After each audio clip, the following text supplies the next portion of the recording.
It's important to study men of God and to see how God has moved in former times, in times of revival, in the churches of the land. Sam Jones was a broken down alcoholic who God saved, and God used him in powerful revivals. Sam Jones knew the evils of alcohol.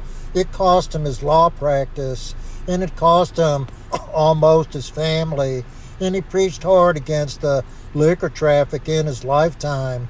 Often, Sam Jones would leave a town, and the saloons and taverns had to close their doors for lack of customers because they'd been converted.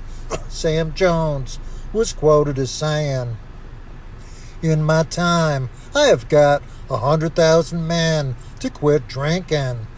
And Sam Jones had some pithy sayings about booze, such as, "There ain't a four-legged hog that'll drink beer, but lots of two-legged hogs will.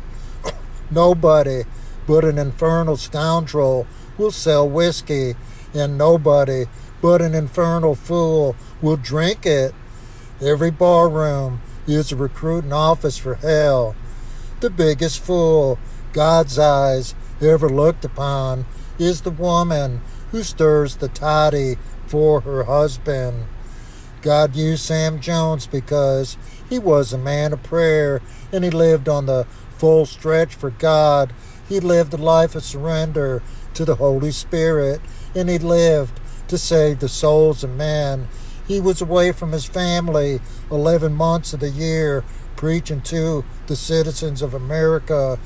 Sam Jones was an evangelist in the second half of the 19th century, and he preached the gospel to 25 million people in America, which represented half the population at the time.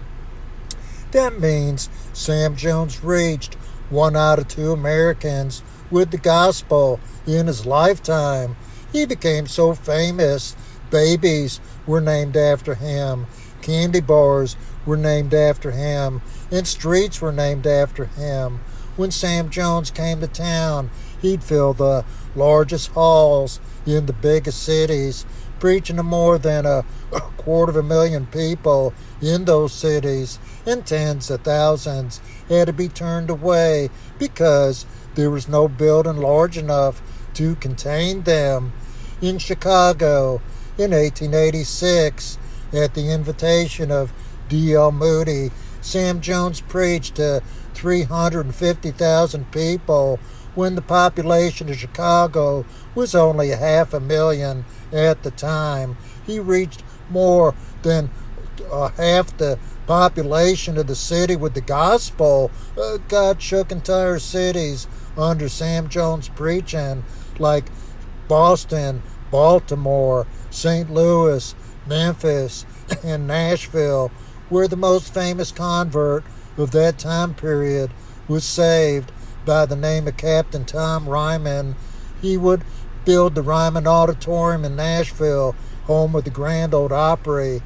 In 1886, in Cincinnati, the auditorium held 10,000 people, and 40,000 people had to be turned away one evening when Sam Jones was preaching. The whole town seemed to want to go hear him. His ministry reads there like a chapter out of the book of Acts. It's incredible, friends. God not only shook cities in revival under Sam Jones, but wherever Sam Jones preached, entire communities were transformed. Listen to this incredible story, friends. Reform is a city in Pickens County, Alabama, and it is located between Columbus, Mississippi, and Tuscaloosa on Route 82. The city records state it was named Reform after a visit by an evangelist. Reform, Alabama was named after the evangelist Sam Jones conducted revival meetings there. Sam Jones came into town and preached for 8 weeks, and when he left, there was nobody in the jail. The theaters were closed. Nobody played cards. and the liquor stores were run out of business. There wasn't anything questionable left, and when men would curse in the streets, they would lower their voices so nobody could hear them. Sam Jones died on a train at the age of 58 after preaching to a men's meeting in Oklahoma City on the sermon entitled Sudden Death out of Proverbs 29:1. And when he finished his sermon to those 4,000 men, he gave them a warning. He said, "Men of Oklahoma City, look out. Before my voice has died out in your ears, there will be deaths following this meeting that will shock this city and state and maybe this nation." And incredibly, as if an explanation point to his sermon, Sam Jones died a few hours later by sudden death while traveling on a train bound for Georgia. Listen, friends, we need to read and study about men like Sam Jones.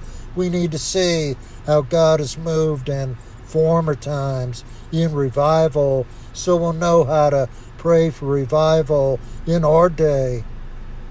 There's a new biography that I wrote on Sam Jones, and it's available on Amazon and Barnes & Noble and other internet sites. It's entitled Sam Jones, A New Biography, and it has rare photos never before published. Get your copy today.